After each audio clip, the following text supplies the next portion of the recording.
হ্যাঁ আমার সুজি কেশরি হালুয়া এই দেখো এখানে দেখা যাচ্ছে। হ্যাঁ নবরান্নাঘর চ্যানেলটা তোমরা যদি ভিজিট করো তাহলে অবশ্যই এই রেসিপিটা পেয়ে যাবে। গুড মর্নিং, আজকের ব্লগটা এখান থেকেই শুরু করছি। তোমরা সবাই কেমন আছো? আমি তো খুবই ভালো আছি। বৃষ্টি একটু কমলেই কিন্তু মারাত্মক আরো গরম লাগতে শুরু করে দিয়েছে। কাজকর্ম শুরু করেছি, জিনিসপত্রগুলো আগে জানো তো সব শিশিতে পরিষ্কার করে এগুলো আগে ঢেলে নিচ্ছি, ঢেলে নিলে সুবিধা হয় আর কি। বড়ি এনেছি, বড়ি দিয়ে পাঁচমিশালি তরকারি বা মাছের ঝোলেও বড়ি দিলে কিন্তু খুব ভালো লাগে। দাঁড়াও এগুলো আগে আটকে রেখে নিই। সব জিনিসগুলোই আনা হয়েছে দোকান থেকে, কৌটি শুধু ভরে ভরে রাখতে হবে। এখনো সব খালি আছে, এগুলো ভরা হয়নি। একটু হাত ফাঁকা থাকলে যেগুলো সামনে পাবো যখন যেটা নিচ্ছি ঢেলে নিচ্ছি। এখন ডালটা করবো, ডালটা নেবো, বাকি ডালটা আবার শিশিতে ঢেলে রাখবো। আর একটু করে করে জানো তো সবটা ঢালি না, একটু করে করে এগুলো রেখে দিয়ে আমি একটা কৌটোর মধ্যে। এটা স্টক, ওখান থেকে শেষ হতে হতে যদি বাই চান্স খেয়াল না থাকে জানবো এইটা রয়েছে, সেই জন্য। চলো তোমাদের দেখাই কি কি মাছ এনেছে আজকে।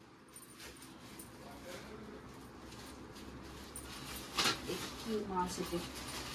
এটা কি মাছ গো? কাতলা। কাতলা।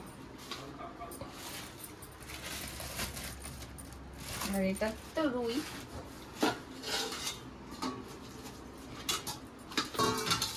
বোঝাই যাচ্ছে।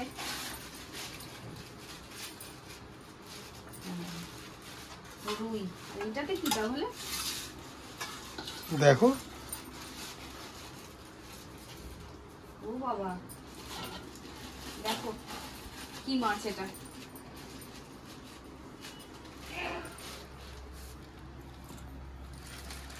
সেই জন্যই আগে সর্ষেটা তরকারি করি একেবারে মাছের সাথে নিয়ে এসছো। ভাবছি এবেলায় এখনই আগে সর্ষে নিয়ে এলো, এখন তো আনার কথা ছিল না। যাই হোক, তার মানে মোরলা মাছের ঝাল করতে হবে সর্ষে বাটা দিয়ে, বুঝেছো? তোমরা খাও এটা, এটা কিন্তু খুবই ভালো। বা চচ্চড়িও করতে পারো। হ্যাঁ চচ্চড়ি করার থেকে ঝালটাই করি, যেটা ইচ্ছা ভালো লাগবে। এটা ভাজাও খেতে খুবই ভালো লাগে, তেলটা প্রচুর লাগে, এটা ঠিক কথা। কারণ কি আমি এতটা মাছ ভাজবো আবার বিকেল বেলা বলবো তেল আনি। এটা কি গো? সেই স্পেশাল বেগুন ভাজা। সেই তোমার স্পেশাল? এই যে তোমাদের ছোট্ট করে হালকা করে বলে দিই কেমন করে করি। বেগুন তো বেগুনের মতোই কাটবে, এর মধ্যে একটু নুন হলুদ আর চিনি দেবে, একটু সামান্য গরম মশলার গুঁড়ো দেবে, বুঝলে তো? আর ওপর থেকে বেসন নিয়ে দিয়ে দেবে, ছড়িয়ে ভালো করে এটাকে মাখবে। এবার নুন বেগুন থেকে জল ছাড়বে, আর যদি প্রয়োজন হয় একটু জল দিয়ে এরকম ছিটে দিয়ে এরকম করে মেখে নেবে। এতে বেগুনটা অনেকক্ষণ মচমচে থাকে, 1 নম্বর। তেল টানে না, 2 নম্বর। খেতে তো খুবই ভালো লাগে, 3 নম্বর। বেগুনের রাজা দিল 3 বার। এরকম করে ভাজবে, খুব ভালো লাগে।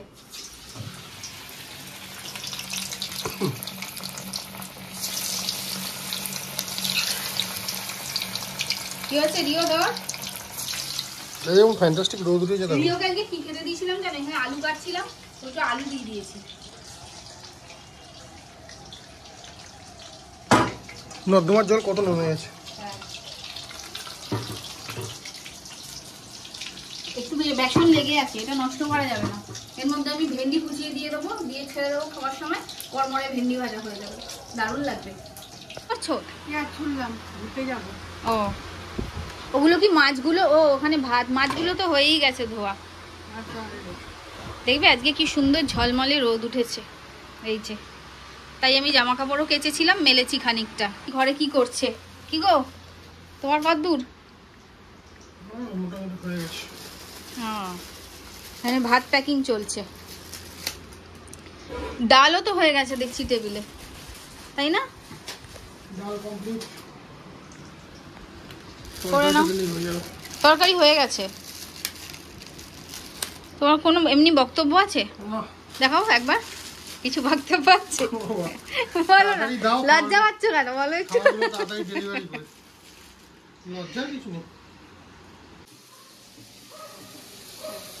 মোরলা মাছগুলো নুন হলুদ মাখালাম, হাতে সময়ও পাইনি, এবার অল্প অল্প করে মাছ ভাজবো।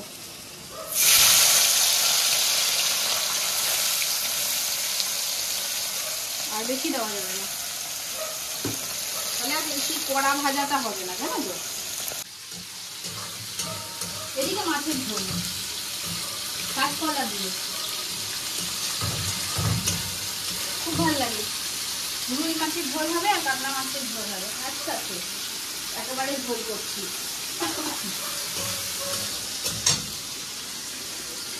মাছের মেলা যেরম যেরম যাবে আমি সেরম সেরম আলাদা আলাদা করে রেখে দিয়েছি। তোমরা খাও কাঁচকলা দিয়ে মাছের ঝোল, খুব ভালো লাগে, খাও নিশ্চয়ই। সেদিন ইলিশ মাছ করেছিলাম কাঁচকলা দিয়ে, আজকে রুই মাছ করছি। এই মাছ যখন কিনবে না, আমি দোকান অনেক সময় বাজার থেকে বলেও দেয়, আবার অনেক সময় বলে না, তাই বলছি নুন মাখানোর সময় না একটু কম নুন মাখাবে, এগুলোতে নুন দেওয়া থাকে। তারপর ভাজলে রান্না করলে নুন মাখিয়ে দেখলে অনেক নুন হয়ে গেছে, অল্প নুন দেবে, ঝোল ঝোল হয়ে যাবে দেখবে, সেই তখন মানে স্বাদ অনুযায়ী নুন অনুযায়ী নুনটা দেবে, এতে নুন মাখানো থাকে। গরু এসছে, একটুখানি বালতিতে আটা গুলেছি, দেবো, ও খাবে। আসো।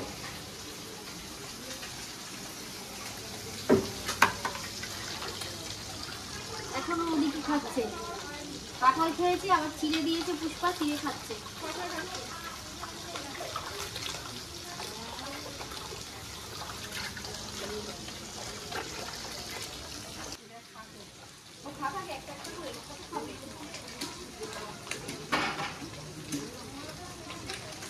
চিড়ে খাচ্ছে।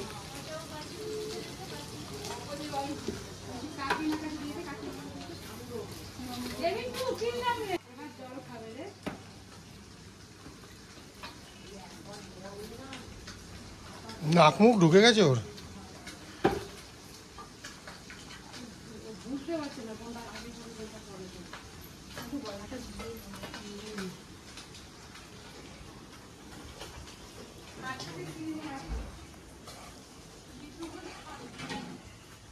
হয়েছে? হ্যাঁ, ও খাক ওখানে। এই মাছ হয়ে গেছে, এই মাছ ভাজাটা তেল ছিটেছে তো এখানটাতে, জ্বালা করছে, একটু কোলগেট দিতে হবে।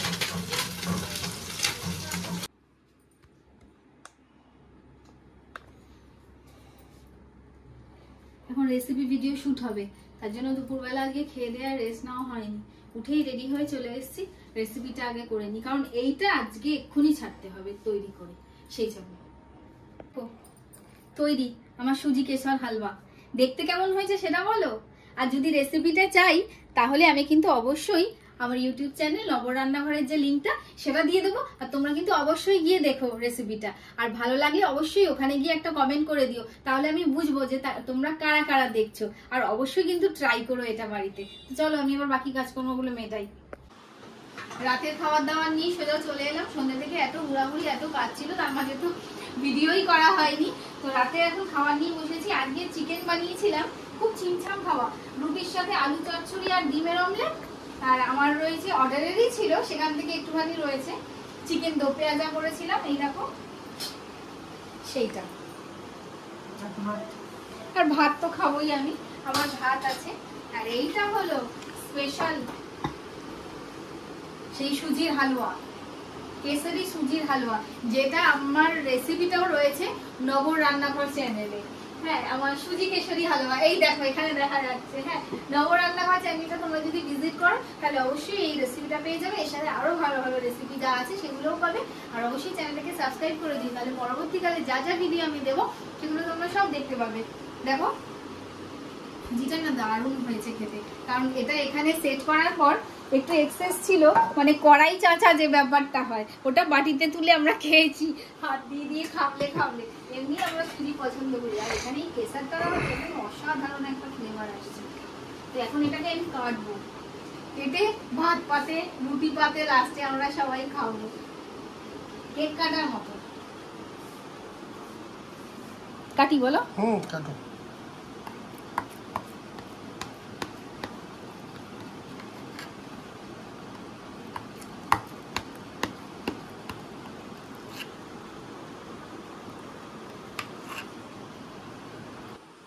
সুজির কেক হয়েছে জানো তো, এটা একটা প্লেটে শিফট করলাম আমি বাটি থেকে, তোমাদের দেখাই একটু বের করে। এই দেখো, কেক ছাড়া কি বলবো বলো আমি এটাকে, কেক ছাড়া কি বলবো। এখন রাত্রিরে খাওয়ার জন্য আমাদের তিনজনের এইটাই যথেষ্ট, কারণ বাটিতে আছে, আমার সকালবেলা এটাই আমাদের ব্রেকফাস্ট হবে। মাকে দাও আগে টেস্ট করুক। দেবো? বলবে খেয়েই খাবো, এখন খাবো না। একটুখানি ভেঙে খেয়ে বলো। ঠিক আছে, দাও। আমার মধ্যে ডিম ডিমের গন্ধ হয়। কিছু বন্ধ হবে না, একটু একটু টেস্ট করো জাস্ট। এই বাকিটাই বাটির মধ্যে তুলে নিচ্ছি। তো চলো এবার আমরা খাওয়া দাওয়া করতে থাকি। ভালো হয়েছে? ভালো হয়েছে বলে দিয়েছে। ঘিটা এত অসাধারণ না, স্বাদ ওই ঘি আর কেশরের গন্ধটাই মানে একদম দারুণ চরম লাগছে। তো চলো আজকে পুরো ব্লগটা তোমাদের কিরকম লাগবে সেটা অবশ্যই কমেন্টে জানাবে। আমি নতুন ব্লগ করছি, তোমরাও নতুন দেখছো, আমাকে যদি কিছু আরো ইমপ্রুভ করতে হয় সেগুলো অবশ্যই বলো। ভালো বলবে মন্দ বলবে না এরকম নয়, সবটাই জানিও। তো চলো তোমাদের সাথে টাটা করে আজকে ব্লগটা এখানেই শেষ করছি। সবাই সুস্থ থেকো, ভালো থেকো, সাবধানে থেকো। দেখা হচ্ছে একটা নতুন ব্লগে অন্য আরেকদিন।